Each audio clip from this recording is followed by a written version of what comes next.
En este vídeo quiero que aprendamos cómo funciona la mente para sacarle el máximo rendimiento a todas nuestras experiencias y conocimientos como bombero. En esta imagen tenemos una isla, un faro con un foco de luz y el mar. Por un lado, tenemos que imaginarnos que la isla es nuestra zona consciente, cuando estamos despiertos, cuando nos enteramos, y el mar sería la zona inconsciente, cuando estamos dormidos, cuando no nos enteramos. Por otro lado, en esta imagen, la isla sería nuestro cuerpo físico, el mar serían nuestras emociones y el viento serían nuestros pensamientos. Lo que afecta directamente a nuestro cuerpo serían las emociones. Cuando el mar se agita, afecta directamente a la isla y la deteriora. Y lo que afecta directamente al mar, a las emociones, serían los pensamientos, que es el viento.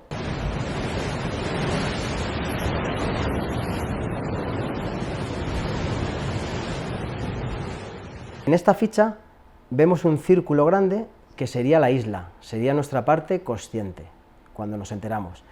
Y todo lo de alrededor sería el mar, sería la parte inconsciente en la que no nos enteramos. Entonces nosotros cuando nos despertamos por la mañana, la frecuencia de nuestro cerebro se eleva y activamos el foco de la atención. Cuando vamos a hacer el café, cuando vamos a llevar a los niños al cole, estamos actuando con el foco de la atención para realizar esas actividades diarias. Cuando yo llego al final del día y me empiezo a dormir, la frecuencia del cerebro baja y ese foco de la atención se desactiva, se apaga el faro y entro en la parte inconsciente, en el sueño. Un ejemplo de cómo funciona el foco de la atención sería irnos a nuestra oposición de bomberos. Cada día que me voy a estudiar, voy acumulando información en el inconsciente. Cada vuelta que le doy al temario de los 40 temas, voy atrayendo esa información más cerca de la isla. Cuando ya llevo 4 años de oposición y voy a llegar al examen, le he dado tantas vueltas al temario que tengo toda la información en la orilla. Sigue estando en el inconsciente, pero está en la orilla. Cuando yo voy al examen y de repente tengo la sensación de que se me ha olvidado todo, es porque este foco de la atención no puede abarcar a la vez toda la información que tenemos en el inconsciente. Pero cuando yo me siento a hacer el examen, tengo un ejercicio de sanitario y ese foco de la atención se va al almacén que tenemos en el inconsciente con la información de sanitario. Una pregunta de accidentes de tráfico y ese foco de la atención se mueve a la información que tenemos acumulado de accidentes de tráfico. Es una manera de entender cómo funciona este foco, pero aunque yo tenga toda la información en la orilla, aunque haya estado 4 años estudiando 8 horas al día, si yo llego al examen y la respiración no la hago equilibrada, puedo agitar tanto ese mar, esas emociones, que la arena del fondo hace que se nuble todo el mar y aunque yo tenga la información en la orilla, me puedo quedar en blanco. Vemos la importancia de tener esa información cerca, haciendo maniobras, estudiando, pero la clave en nuestras intervenciones para sacar el máximo rendimiento es llevar una respiración equilibrada y tener el mar calmado y poder sacar toda la información de conocimientos y todo lo que hemos estudiado en nuestra vida. Cuando nos despertamos por las mañanas, a casi todos nos pasa que nos vienen pensamientos del pasado y del futuro. Tenemos que saber que esos pensamientos del pasado y del futuro debilitan el foco de la atención. Si yo estoy haciendo el café cuando me he levantado y de repente me inundan pensamientos de lo que he hecho ayer o lo que tengo que hacer mañana, el foco de la atención se debilita. Si esos pensamientos del pasado y del futuro son culpas o preocupaciones o miedos, nos van a quitar la energía.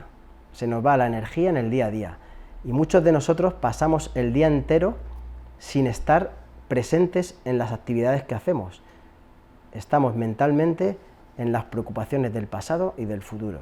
Si nosotros realizamos una actividad en el día a día, como puede ser cocinar, sacar al perro, ir en el coche, y realizamos una respiración consciente, un poquito más profunda y equilibrada, vamos a cerrar las ventanas a los pensamientos intrusivos que nos llevan a las preocupaciones del ayer o del mañana. Cuando vamos a una intervención con riesgo o peligro, tenemos un as en la manga a la hora de actuar. Nuestro foco de la atención va a estar muy activo de forma natural y no vamos a tener pensamientos de lo que hice ayer o lo que tengo que hacer mañana. Voy a estar en el presente. Lo importante en estas intervenciones en las que se respira tanta ansiedad es tener en cuenta que si agitamos mucho el mar de nuestras emociones, aunque tengamos el foco de la atención muy activo, no vamos a acceder a esa información acumulada.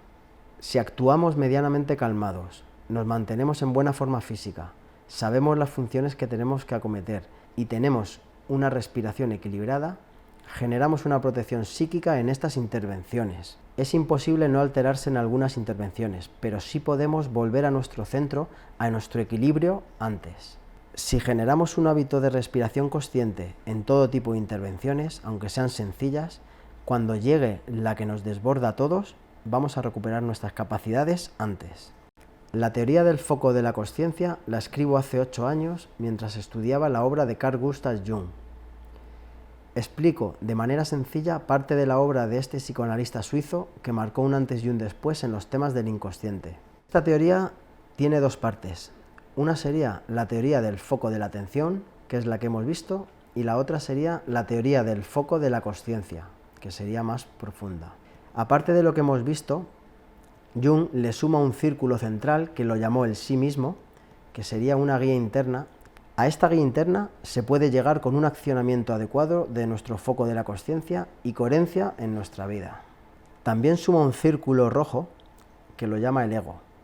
Sería la personalidad que cada uno nos hemos creado según la cultura, la educación recibida, la influencia familiar en forma de patrones también y sobre todo por la herida principal provocada en la infancia, que normalmente camuflamos con corazas.